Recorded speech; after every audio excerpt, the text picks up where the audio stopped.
recentemente, mas é sempre bom lembrarmos da instrução do Senhor. Meus irmãos, abra a palavra de Deus na epístola de Judas. Judas é uma pequena carta de apenas um capítulo, e nós leremos hoje versículos 1 e 2. Judas é a carta antes de Apocalipse, para te ajudar. Judas, leremos versículos 1 e 2.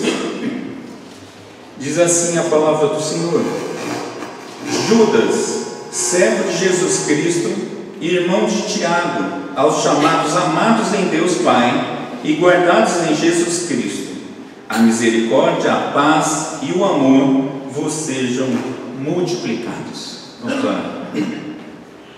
Querido Deus, Pai, Filho e Espírito Santo, nós estamos diante da Tua palavra, Senhor. Carecemos ouvir diretamente do Senhor, da Tua voz, da Tua instrução, para a edificação da Tua igreja, para o crescimento da Tua igreja e para a salvação. Fala conosco, ó Pai, é o que te pedimos em nome de Jesus.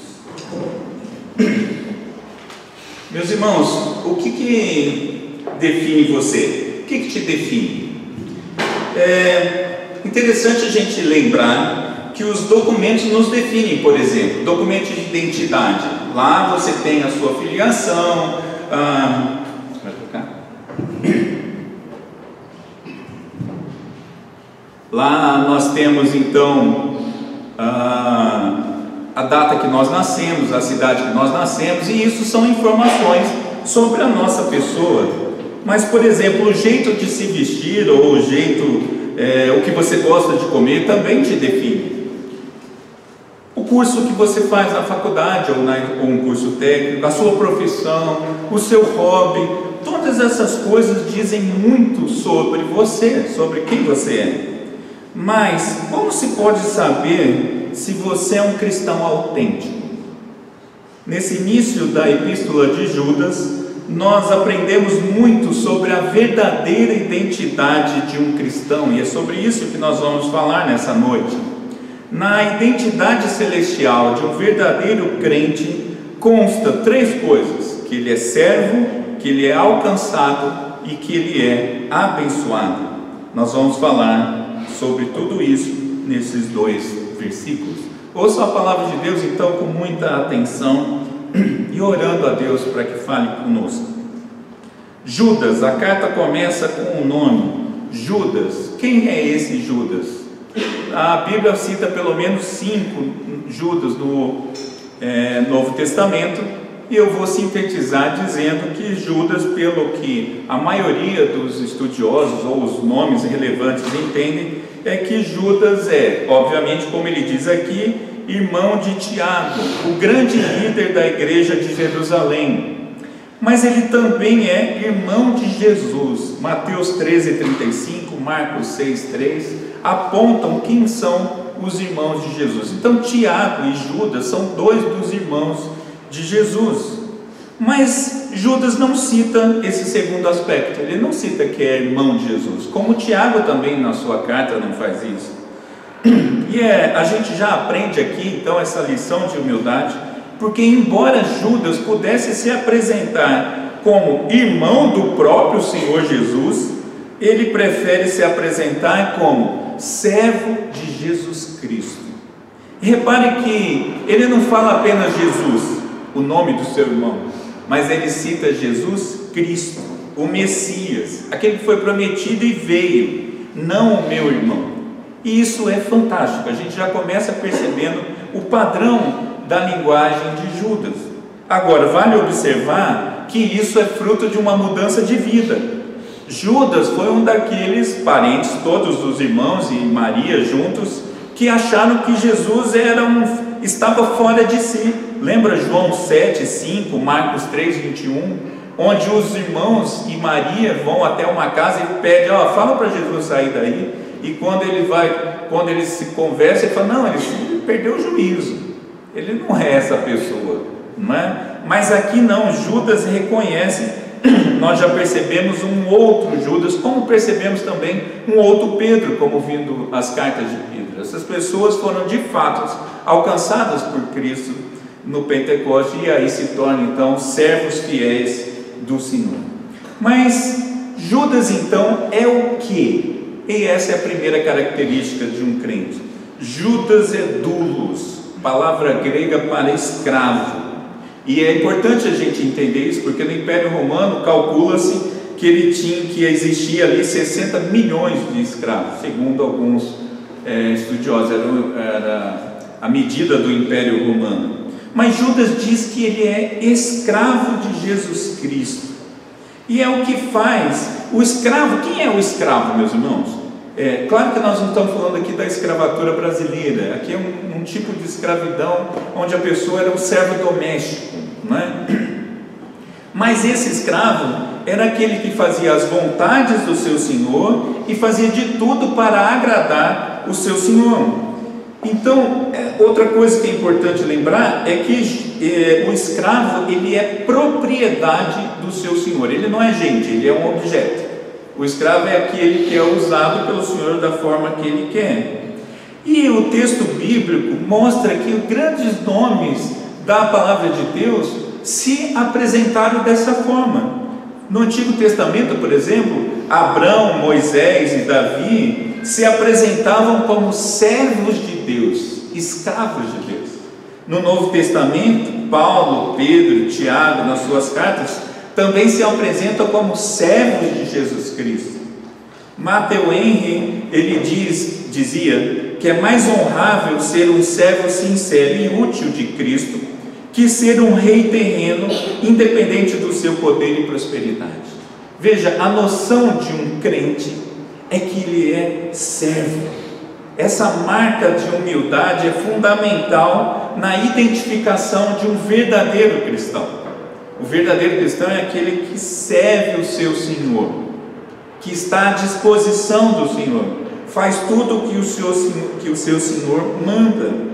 Alguém que quer destaque, alguém que quer posição, privilégio, que quer os seus desejos atendidos de qualquer forma, esses são sinais contrários ao verdadeiro discípulo de Jesus, porque o discípulo de Jesus é servo, ele segue ao seu Senhor. A primeira então marca da identidade de um discípulo é justamente a compreensão de que a própria vida não tem mais valor em si mesma, a não ser para servir a Cristo. Eu não tenho mais o que me importa agora é o Senhor, é a glória do Senhor, é que o Senhor seja glorificado e que a vontade do Senhor seja cumprida, que a palavra de Deus seja vivida de fato e de verdade. Essa é uma marca de um verdadeiro crente, ele é servo de Cristo. O negar-se a si mesmo dá lugar então à verdadeira identidade de servo, de escravo de Jesus, porque o Senhor falou que negue-se, pois, a si mesmo, tome a sua cruz e siga-me. Nós fomos chamados para o serviço, meus irmãos, fomos chamados para servir a Cristo tão somente.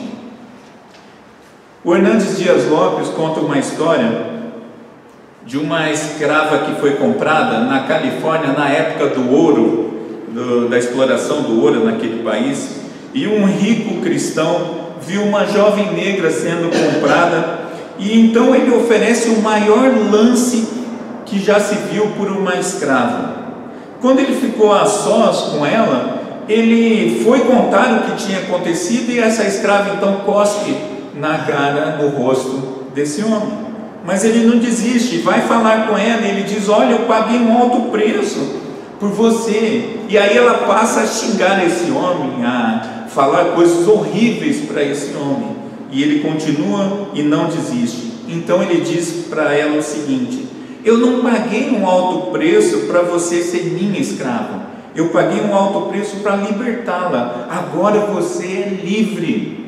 E essa mulher então, diz a história, que ela percebeu o que tinha acontecido, e ela se jogou aos pés daquele homem e disse: então, permita-me a partir de hoje servir-lhe voluntariamente. Essa mulher, que era escrava de verdade, quando foi liberta por um alto preço, agora ela queria servir de novo, mas voluntariamente. Essa é a obra da redenção das nossas vidas, meus irmãos.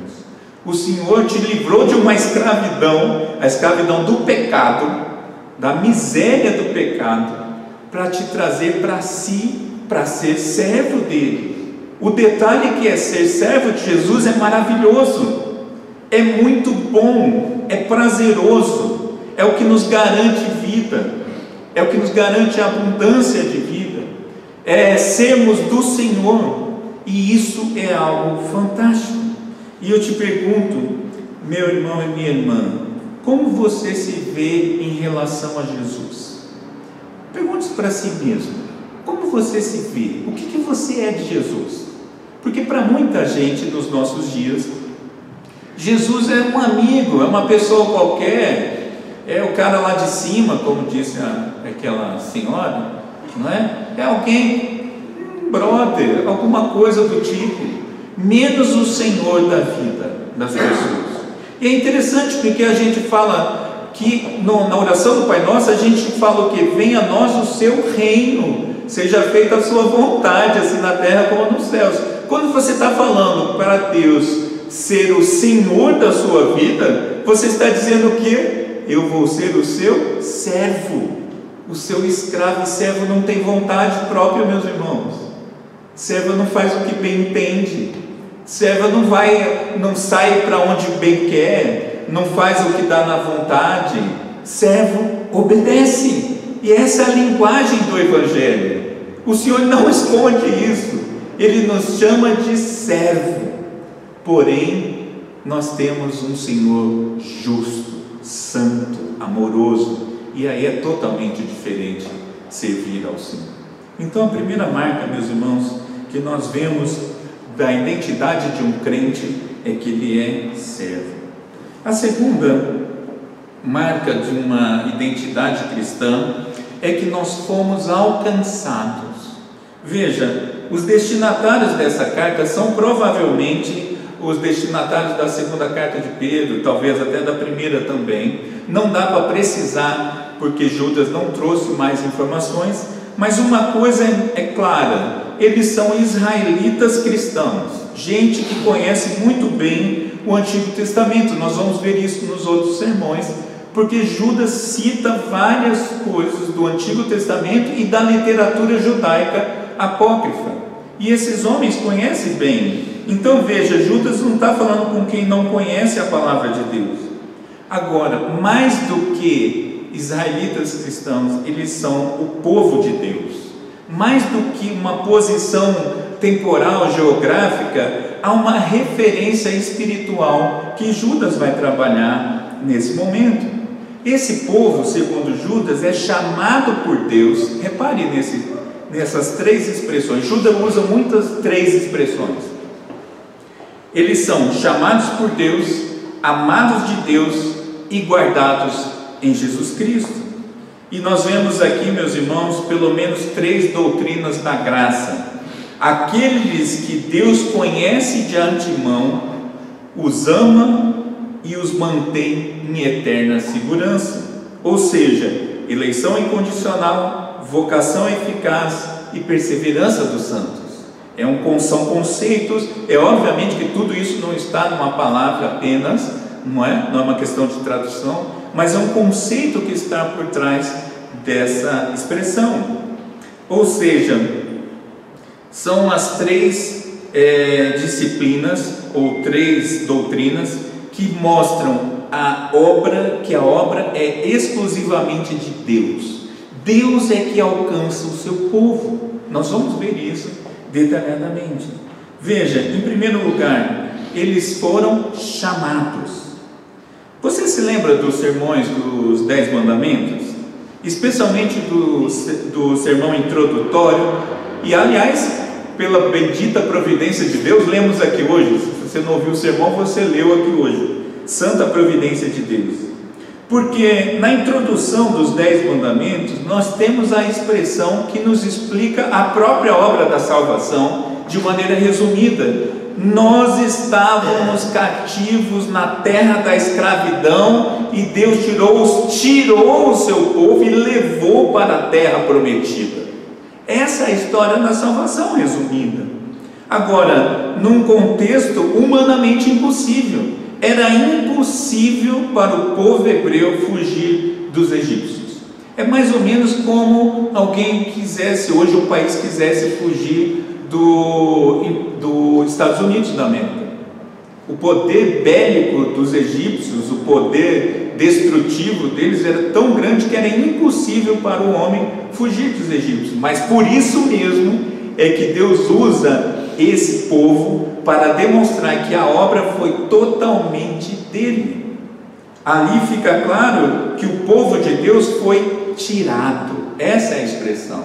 Não havia condição daquele povo por si só se salvarem. Eles são tirados da morte para a vida, das trevas para a maravilhosa luz, da escravidão para a liberdade. Essa é a noção de um povo chamado. Deus chama o seu povo. A obra da salvação passa pelo chamado de Deus. Veja João 15,16, diz assim: não foram vocês que me escolheram, pelo contrário, eu os escolhi. Eu fico espantado com algumas pessoas que afirmam que a obra da eleição, por exemplo, é algo que só Paulo falou. Isso é coisa do apóstolo Paulo, ele inventou essa doutrina.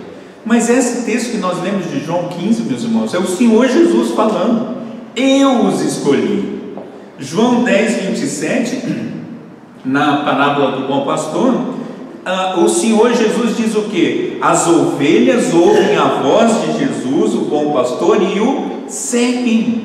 Quando Jesus chama, as ovelhas seguem. E essa analogia é fantástica. Se você já viu algum vídeo, ou se você tem familiaridade com o campo e já viu as ovelhas juntas, o pastor de ovelhas, quando chama, elas vêm. É fantástico isso, e é isso que o texto nos aponta. Paulo, sim, falando aos Romanos, capítulo 8, 28 a 30, diz que Deus nos predestinou. Aquele que nos predestinou, Ele nos chama. Então veja, Deus chama o seu povo. Efésios 2:1 diz: Ele vos deu vida quando vós, mortos nos vossos delitos e pecados. Me diga, você tem a capacidade de ir a um cemitério e falar para aquele nome que está na lápide: levanta e sai daí? Porque é isso que a pessoa é sem Cristo. Ela é morta espiritualmente. E Deus chama pelo nome. Por isso que o Senhor, quando vai chamar Jairo, Ele fala o nome. Porque se Ele fala levanta e anda, saem todos de lá. Porque Deus tem essa autoridade, e é Ele que nos resgata da morte. E o Senhor chama o seu povo. E a eleição, e aqui nós temos então duas doutrinas da graça explicadas aqui, ou apontadas. A eleição de Deus é um ato incondicional da graça que foi concedida através do seu Filho Jesus Cristo, antes da antecedência do mundo. Nós lemos aqui Efésios. Através disso, Deus escolheu antes da fundação do mundo aqueles que seriam libertos da escravidão do pecado e trazidos ao arrependimento e à fé salvadora de Jesus. O Senhor chama o seu povo. E a outra doutrina é da vocação eficaz ou da graça irresistível, onde se diz que a graça irresistível é uma obra soberana de Deus de superar toda a rebelião do nosso coração e nos trazer-nos à fé em Jesus, para que possamos ser salvos. Se estávamos mortos em nossos pecados, totalmente incapazes de nos submetermos a Deus, então nunca creríamos em Cristo, a menos que Deus superasse a nossa rebelião. A noção, meus irmãos, é que um dia você estava numa catacumba espiritual e o Senhor, se você é de Jesus, o Senhor te chamou pelo nome e você levantou. Isso significa ser chamado. Mas em segundo lugar, Judas diz que nós fomos amados, e isso é outra coisa maravilhosa. Os eleitos são alvo do amor de Deus, e a cruz é a maior demonstração do amor de Deus pelo seu povo. Não é um amor de Hollywood, meus irmãos, é o amor da cruz, o amor sacrificial. João 3,16, provavelmente muitos saibam de cor, porque Deus amou o mundo de tal maneira que deu o seu Filho unigênito, para que todo aquele que nele crê não pereça, mas tenha paz, tranquilidade, vida boa, bênção, prosperidade. O que diz o texto, meus irmãos? Vida eterna, por causa do amor de Deus. Acho que aqui, se não todos são pais, muitos serão um dia, mas no mínimo são filhos. Você entregaria seu filho por mim? E por um bandido? Você entregaria? Fernandinho Beiramar, põe ele em mente e pense em entregar seu filho. Tiago, por quê? Mas o Senhor fez isso por nós. Nós somos miseráveis pecadores e o Senhor nos amou quando nós ainda estávamos nos nossos delitos e pecados. Não foi porque nós ficamos bonzinhos e de repente o Senhor falou assim: eu estou vendo lá no futuro que ele vai ser bom, que ele vai mudar de vida, então eu vou aceitá-lo. Não, o Senhor nos amou quando nós estávamos mortos nos nossos delitos e pecados. Isso é amor. 1 João 4,19 diz que nós amamos porque Ele nos amou primeiro. Você não amava Deus. Eu me lembrei agora da época da minha conversão, alguns 20 e tantos anos atrás, que eu abominava crente, e obviamente o Senhor indiretamente. Isso não acontece do dia para a noite, meus irmãos, por vontade própria. É o Senhor que nos ama e nos chama para si. Efésios 1,6 diz que é para o louvor da glória de sua graça que Ele nos concedeu gratuitamente no amado, no Senhor Jesus. Salmo 27,10 diz: porque se meu pai e minha mãe me desampararem, o Senhor me acolherá. Dizem que o amor de mãe, né? Isso é obviamente um pensamento humano, basicamente brasileiro, se eu não me engano, que o amor de mãe é insuperável, mas o salmista diz: se abandonar, o Senhor não abandona. Isso é amor. Nós fomos amados assim. Em terceiro lugar, o texto diz que o povo de Deus é guardado. Olha que coisa interessante, é aqui uma terceira doutrina, que é a perseverança dos santos. João 6,39 disse Jesus: e a vontade de quem me enviou é esta, que nenhum eu perca de todos o que me deu. Aqueles que o Pai dá para o Filho não perde nenhum. E é impressionante, meus irmãos, como um falso ensino das Escrituras traz tanta dor no coração de muitos irmãos nossos, que é a história de se perder a salvação. Ora está salvo, ora não está salvo, ora eu estou salvo, ora eu perdi. Se o Senhor Jesus volta e eu estou nu, eu fico. Meus irmãos, o Senhor é claro na sua palavra, Ele não perde nenhum dos seus, porque o Pai é que deu. Nós somos guardados pelo Senhor. E 1 João 4,9 diz: nisto se manifestou o amor de Deus em nós, em haver Deus enviado o seu Filho unigênito ao mundo, para vivermos por meio dele. Presta atenção nesse texto. Manifestou o amor de Deus em nós. Não é que a gente sente amor por Deus, é porque Deus nos encharcou do seu amor, e por isso nós vivemos em Deus. Paulo em Efésios fala muito disso, em Cristo. Nós vivemos em Cristo, mergulhados em Cristo. Nós fomos amados. 1 João 5,18, o Senhor diz, nós vimos isso em outro texto, que os que são de Jesus, e eu estou falando com as minhas palavras, o maligno não lhes toca. Como tem gente que acredita que Satanás invade a vida da pessoa, do crente? Como que tem gente que pode achar que Satanás pode nos derrubar eternamente? Deixa eu te dizer uma coisa: você foi amado do Senhor, amado pelo Senhor e amado em o Senhor. Você não é perdido, meu irmão. 1 Pedro 1,5, nós vimos isso no sermão. Nós somos guardados pelo poder de Deus mediante a fé. Nada em você te garantiria ser crente, nada. Você poderia, vamos supor assim, eu aceitei Jesus, mas você não conseguiria nem manter a sua fé. Nós vimos isso nos sermões dos mandamentos. Nós não conseguimos cumprir a lei, mas nós somos amados do Senhor. Em 2 Timóteo 1,12 diz o apóstolo Paulo: porque eu sei em quem tenho crido e estou bem certo, e a gente canta isso com todos os pulmões, de que Ele é poderoso para guardar meu depósito até aquele dia, até o dia final.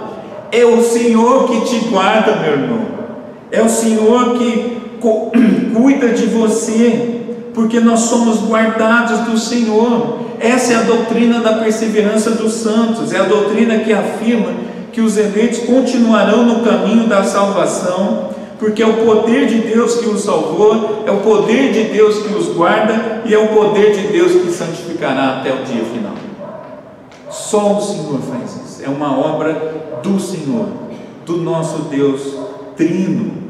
Então perceba, meus irmãos, como é bom a gente descobrir isso. E Judas está falando: olha, vocês são esses, é para vocês que eu estou escrevendo. A segunda marca da identidade de um discípulo de Cristo é que ele foi alcançado por Jesus Cristo, e não porque ele escolheu.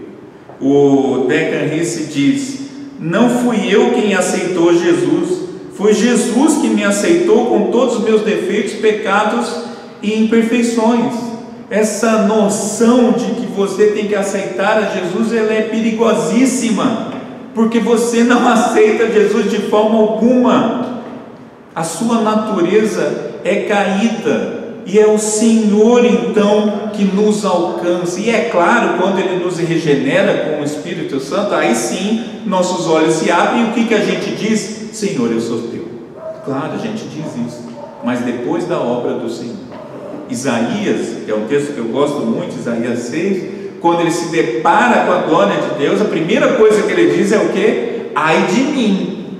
Na versão que vai sair, Silvio Biso, revista atualizada, é: lascou, estou frito, ai de mim, eu estou diante do Deus Santo, eu sou um homem de lábios impuros e vivo no meio de um povo de impuros lábios, está todo mundo lascado.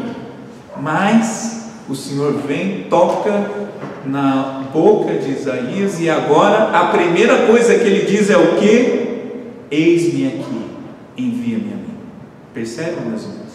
O que é ser chamado? É ser amado por Deus e ser servo de Deus. Graças a Deus que Ele nos chama, Ele nos ama e Ele nos guarda. O Senhor nos amou primeiro e continua nos amando. Graças a Deus por isso.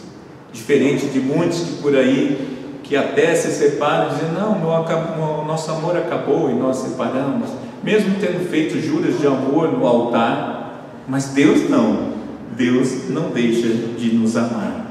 E aí eu te pergunto: você lembra disso diariamente? Como que você chegou aqui nessa noite, meu irmão? Como que você chegou? Com alguma aflição sobre o Senhor? Com alguma angústia sobre o Senhor? Sobre um irmão, alguma ferida, algum problema que te tenha deixado abatido? Pois eu quero te dizer uma coisa: o Senhor te chamou, Ele te ama, te guarda. Você tem contado essas maravilhosas verdades a outras pessoas? Porque às vezes sim, eu não esqueço disso, imagina, pastor, eu lembro sempre disso. Mas você está contando para outras pessoas? Eu estava conversando com o Bruno antes do culto, meus irmãos, e eu vou falar para a nossa vergonha coletiva: não há uma conversão aqui há 2 anos. Então, das duas, uma: ou você não sabe a verdade da palavra de Deus, ou nós estamos vivendo um esfriamento terrível, porque essas notícias são maravilhosas. Como que você consegue guardar isso? E eu sempre pergunto isso: o seu familiar, a pessoa das suas casas, são salvos? Seu melhor amigo é salvo? Seu colega de trabalho, todos os seus colegas de trabalho são salvos? Então deixa eu te dizer uma coisa: tem muita gente para conhecer o Evangelho. Abra a sua boca, porque você foi chamado pelo Senhor. Em terceiro lugar, o povo de Deus é abençoado. O povo de Deus é um povo abençoado por Deus. Sim, eu estava lembrando disso. Nós pregamos as bênçãos sim nesse púlpito. Há muita gente que fala, a igreja presbiteriana não prega sobre as bênçãos. Nós pregamos sim, mas essas bênçãos de Deus, quais são? Por exemplo, Judas cita 3, claro que não são apenas essas, mas ele cita 3, misericórdia, paz e amor, versículo 2. Em primeiro lugar, a misericórdia. Misericórdia de Deus contra o nosso destino eterno e contra a nossa vida diária. Veja, Deus não nos dá o que merecemos. Nós não merecemos absolutamente nada a não ser o inferno. A lógica do merecimento humano é terrível à luz das Escrituras, com relação à salvação, é claro. Isaías 53, 4 a 5, nós vamos percebendo isso, que o Senhor é que levou sobre si, é Ele que cumpre a obra, é graça de Deus, misericórdia de Deus. O justo morreu no lugar do injusto, isso é misericórdia. Quem tinha que ir para a cruz era eu e você. Todos nós devíamos estar com cravos nas nossas mãos e nos nossos pés, morrendo naquela cruz agonizante, mas foi Cristo que foi em nosso lugar. Isso chama misericórdia. Agora, a misericórdia de Deus não é só apenas em relação à vida eterna, mas ela é diária. Lamentações 23, 22 a 23, um texto muito conhecido. As misericórdias do Senhor são a causa de não sermos consumidos, porque as suas misericórdias não têm fim, renovam-se a cada manhã. Presta atenção nesse pedaço. As misericórdias são a causa de não sermos consumidos. Não é a sua bondade, não é o seu jeito legal de ser, não é porque você é politicamente correto, não é porque você é uma boa pessoa nesse planeta. Não, é porque Deus é que é misericordioso e que todo dia a misericórdia dele se renova na sua vida. Isso é bênção de Deus, porque eu merecia não acordar, eu merecia ser fulminado todos os dias, mas Cristo pagou essa conta na cruz do Calvário. É a misericórdia do Senhor. Mas uma outra palavra que Pedro usa é paz. E paz, meus irmãos, não é ausência de guerra. Paz é justamente que a ira de Deus caiu sobre o seu único filho. Gálatas 3,13 diz: fazendo-se ele próprio maldição em nosso lugar. O incrédulo, meus irmãos, aquele que não tem Cristo, ele está em guerra com Deus diariamente, porque ele está sem a reconciliação. Por isso que Cristo conquista a reconciliação do povo com Deus. Naturalmente todos são inimigos de Deus. Romanos 5, de 1 a 11 vai falar disso detalhadamente. Quem não tem Cristo é inimigo de Deus, está em rebelião com Deus. A linguagem é de guerra mesmo. Nós estamos em profunda guerra. Aqueles que não têm Cristo estão em profunda guerra diária, constante com Deus Todo-Poderoso. Obviamente que perde, mas estão. Mas a obra de Cristo trouxe reconciliação, trouxe então paz. E diz o texto de Romanos: então temos paz com Deus. Percebe? Que muita gente fala assim: nossa, eu estou sentindo uma paz, essa paz que sinto em minha alma, e acho que essa paz é uma pacificação, é uma ausência de guerra. Não, nós fomos pacificados na relação com Deus, porque Paulo falava disso: olha, eu posso ficar apanhando, não tem problema, mas eu sei que eu sou do Senhor, que nada pode me separar, nenhuma coisa pode me separar do amor de Deus, porque eu fui reconciliado com o meu Deus. Isso é bênção. Ter sido reconciliado com Deus é bênção, porque você não merecia. E por último, o amor. Romanos 5,5 diz que o amor de Deus é derramado em nosso coração pelo Espírito Santo. Se não fosse isso, meus irmãos, ninguém amaria ninguém. Não é o amor de Hollywood, não é o amor do cupido, não é o amor da paixão desenfreada, é o amor verdadeiro de Deus. Isso é derramado em nossos corações pelo Espírito Santo. É uma obra totalmente de Deus. E a síntese então da lei é qual? Mateus 22, 37 e 39. Qual que é o resumo da lei, dos 10 mandamentos? Amarás o Senhor teu Deus de todo o coração, de toda a tua alma, de todo o teu entendimento, e amarás o teu próximo como a ti mesmo. Percebe que amor é uma bênção? Porque você foi abençoado por Deus, você ama, senão você não amaria, senão isso aqui seria um caos, um inferno em pessoa. Aliás, o inferno vai ser justamente isso, a ausência da graça de Deus, a ausência do amor de Deus. A nova vida em Cristo, meus irmãos, é uma vida de amor, não aquela vida do amor de Woodstock, do paz e amor, não, do amor salvífico de Cristo Jesus, não o amor dos pacifistas, não, eu não vou para a guerra porque eu sou pacifista, não, o amor da cruz. E porque Deus nos amou, nós podemos amar. E agora eu posso amar a Deus, agora eu posso amar os da família da fé, como Pedro disse na sua primeira carta, a verdadeira fraternidade sem fingimento.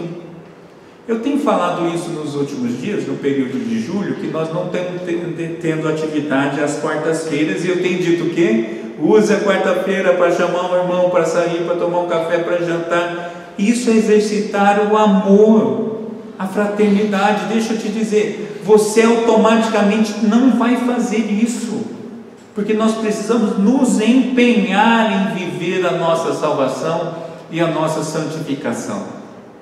Então você tem que viver a fraternidade em Cristo. Nós somos chamados para amar aos outros. Os nossos prioritários são a família da fé.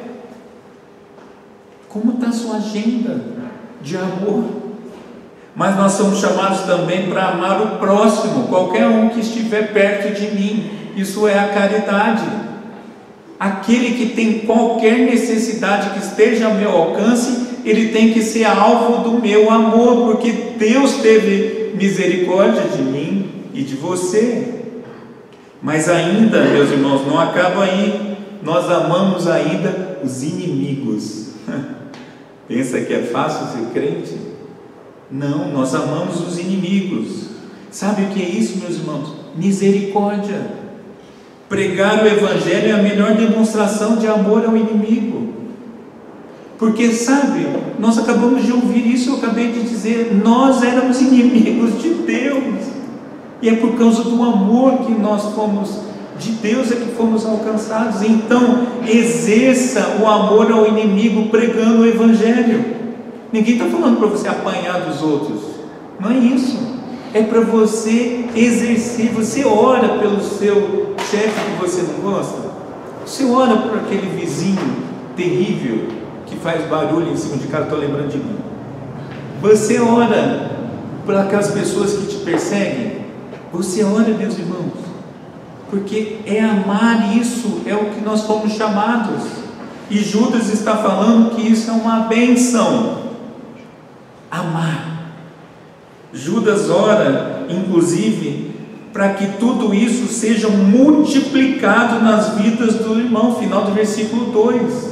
Veja a extensão do amor de Judas. Judas fala: olha, eu conheci isso, eu quero que vocês tenham isso de forma multiplicada. Eu quero que vocês sejam profundamente abençoados com essas características: misericórdia, paz e amor. E tudo isso, meus irmãos, é dado por Deus abundantemente aos seus filhos. Se não fosse, nenhum de nós estaríamos aqui agora. A verdade é que às vezes a gente esquece isso. As bênçãos espirituais que já foram dadas por Deus, deveriam nos alegrar diariamente. Eu sei, a gente passa por tribulação, eu passo, você passa, mas o que deveria nos animar era olhar para as bênçãos de Deus, e isso nos faria mais alegres, mais motivados, mais felizes, mesmo em meio à tribulação. Porque a questão não é pedir para Deus tirar, a questão é para Deus nos preservar em meio às tribulações. Abra seus olhos. Eu vou falar de novo isso aqui, eu já falei no outro sermão, eu vou falar de novo, porque a gente tem que entender isso. O melhor de Deus não está por vir. Abandone essa frase em nome de Jesus, porque o melhor de Deus já veio, ele chama Jesus Cristo de Nazaré. É isso que é o melhor de Deus, e as bênçãos de Deus são melhores que qualquer coisa nesta vida. Você pode ir para uma UTI, morrer agonizando. Se você tiver essas bênçãos, você é mais bem-aventurado do que muitas pessoas nessa vida. O melhor de Deus já veio. Aliás, se você quiser dizer que o melhor de Deus virá, você pode dizer sim, mas ele virá de novo, é uma segunda vez, não a primeira, porque ele já veio. Jesus Cristo de Nazaré. O que eu te pergunto para concluirmos? O que ocupa a sua mente ao longo dos dias? Durante o dia, o que fica girando na sua mente? As verdadeiras bênçãos de Deus, você lembra delas continuamente? Ou você fica sofrendo com coisas que você quer? Até mesmo necessidades. Você perde tempo com isso, meus irmãos? Porque sabe que coisa interessante? O Senhor diz que nós devemos buscar o reino de Deus em primeiro lugar e a sua justiça, e as demais coisas serão o quê?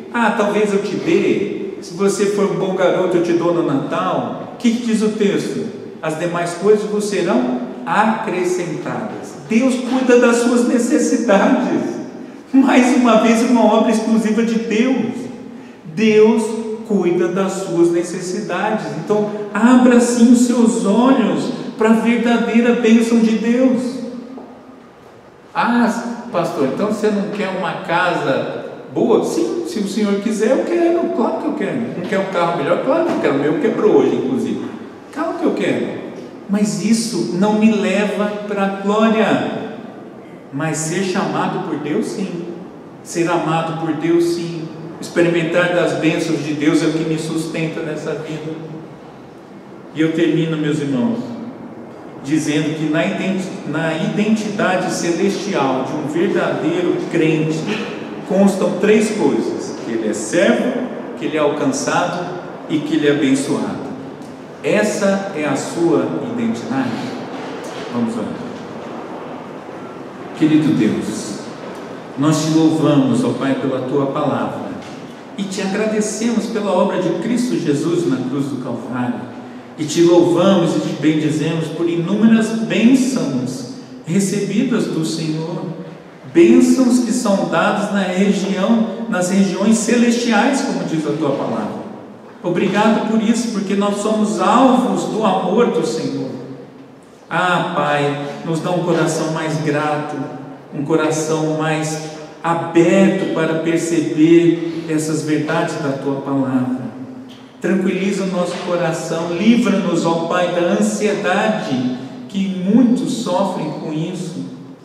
Senhor, que nós sejamos de fato e de verdade um povo que te ama, um povo que proclama a tua palavra, que nós sejamos encontrados no dia do juízo, ou quando o Senhor nos chamar, como servos fiéis. Essa é a nossa oração, Senhor. Obrigado porque um dia o Senhor nos chamou na eternidade passada. E obrigado, ó Pai, pelas bênçãos sem medidas que o Senhor derrama sobre nós, esse povo imerecedor. Nós te agradecemos por isso, em nome de Jesus. Amém. Vamos nos pôr em pé e cantarmos mais uma vez.